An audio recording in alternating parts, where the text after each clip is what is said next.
So why are so many people moving to Sarasota? Everybody has their special reason for moving here. But today I'm going to share with you the top reasons I hear about all the time.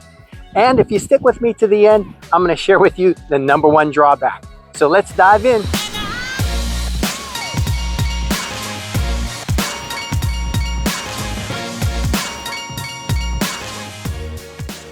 Now, if this is your first time on our channel and you want to learn everything there is about living in Sarasota and the surrounding area, make sure you subscribe below and tap that notification bell. This way you'll be the first to learn about the changing Sarasota market and you'll get to know when the new video drops. My name's Rob Rovnak, and every day we get calls, texts, and emails from people just like you. So whether you're moving in 1 week or 1 year, make sure you contact me below. We'd be happy to help you make a smooth move to sunny Sarasota. So one of the best things about living in Sarasota, of course, is the weather. I mean, we average 251 sunny days a year, 6.5 hours of sun every day. I mean, who doesn't love the sun? Unless you're a vampire. No, seriously, folks, it is beautiful here. And I know a lot of people say, oh, it's so hot in the summer. I couldn't stand that heat and humidity. Well, we understand that. We call that our reverse winter. You know, that June, July, August, September, that's our reverse winter. And if you can stand that, you're going to love the 8 months that you're here because the weather is perfect. But, you know, I lived up north. I grew up north. And let me tell you, I remember those winters, and you're basically a shut-in most of the winter. I mean, it's dark when you get home from work. It's dark when you get home from school. The kids, if they want to play, they're playing in the basement. You're not doing a lot. Here, 365 days, you're getting out and about. And what I like about it here, when it gets too hot, up in the high 90s, it rains. And the nice thing about it is the sun comes back out. It's not like living up north where it could be a rainy day all day long. It usually goes away. And that's what I love about living here in Sarasota. Hey, and if it gets too hot, you know what you do? That's why God made swimming pools. You jump in and cool off. It's beautiful, folks. Love this weather. Great beaches. From big beaches to the dozens of quiet little beach accesses, we've got it all. Our most notable beach is Siesta Key. This is a public beach that's been ranked #1 in the country and in the world. The rare crystal white quartz sand is unique as it reflects the heat 100%. So in the middle of July and 95-degree heat, you can walk for miles and miles and miles without ever feeling any heat. Siesta Public Beach has a concession stand, changing areas, covered picnic areas, grills, volleyball nets, and a playground. This beach reminds me of the ones that you see in the movies that are like a football field wide. Then there are the smaller cozy beaches like Turtle Beach, and some of them are off the beaten path, and some are like Lido Beach, which is close to downtown and shopping right there on St. Armand Circle. From Anna Maria Island to our north, down to Minnesota Beach to our south, we've got miles of different kinds of beaches for everyone. Now, along with great weather comes year-round access to outdoor recreation. Imagine canoeing through the mangroves along the coastal islands like St. Armand's, paddleboarding off the causeway, or powerboating, sailing, or jet skiing in the bays without the large wave action of the Gulf. Wherever there's water and sun, you're sure to have some fun.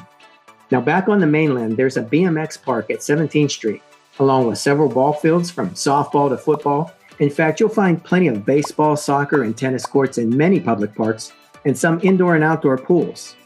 Now, biking is a passion of mine, and there are miles of bike and walking trails. Most notably is the Legacy Trail, nearly 19 miles of paved roadway from downtown Sarasota to Shamrock Park and the Intercoastal Waterway of Venice.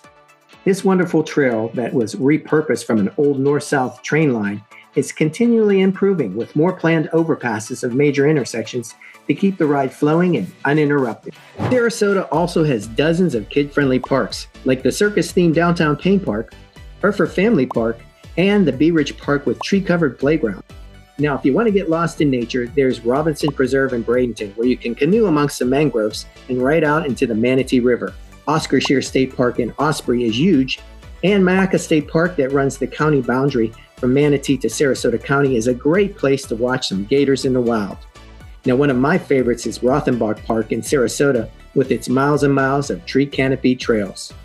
Some of my favorite city parks are Arlington, Bayfront, and Ken Thompson Park on City Island. Beautiful, isn't it? And the newest rowing-centric park is Nathan Benderson Park, next door to the University Town Center shops and the new Moat Marine Aquarium. But beyond the obvious outdoor recreation, Sarasota is also known as the cultural capital of Florida, as it would be hard to find a city of this size with a number of arts amenities. From the ballet to the opera with its own opera house, to the symphony, who's in the process of building their own separate venue, you have a thriving cultural scene that's hard to duplicate. If it's live theater you love, you've got the Oslo Repertory Theater, the Florida Studio Theater with multiple venues, and the West Coast Black Theater Troupe. And if you're looking for national touring Broadway shows or concerts, the Van Wezel has been host to thousands over the years. As you can see why, it's affectionately locally known here as the Purple Cow. And there are plenty of other concert and event venues like Robarts Arena and the Municipal Auditorium.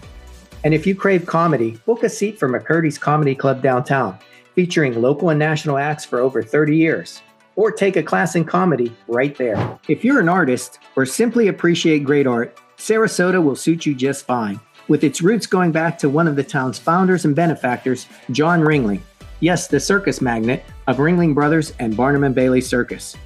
The Ringlings were avid art collectors and created a huge gallery of works over the years, which now are displayed in the John and Mabel Ringling Museum of Art just along the bayfront.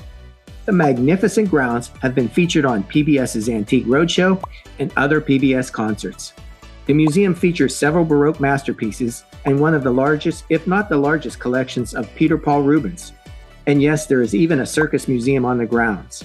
Next door, you can also tour the former home of the Ringlings, known as Katazan, the House of John, one of the nation's classic historic mansions built in the 1920s and featured in the film Great Expectations.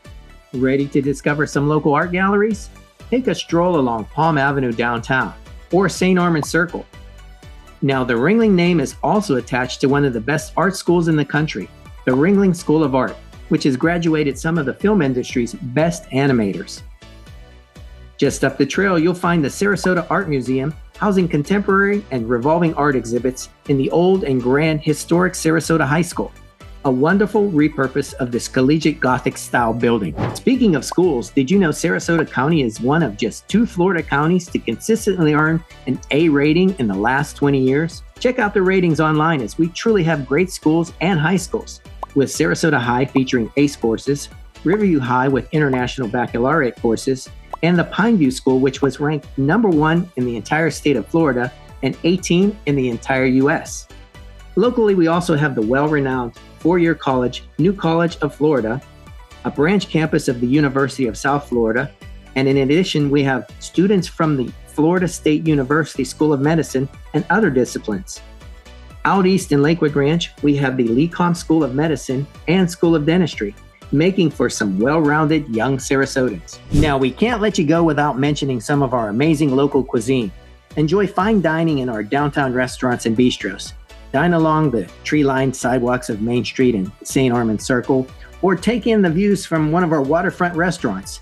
Don't miss out on some of the best food and seafood in the area. So you see, it's not only the weather that brings people to the Sarasota region, but also the lifestyle.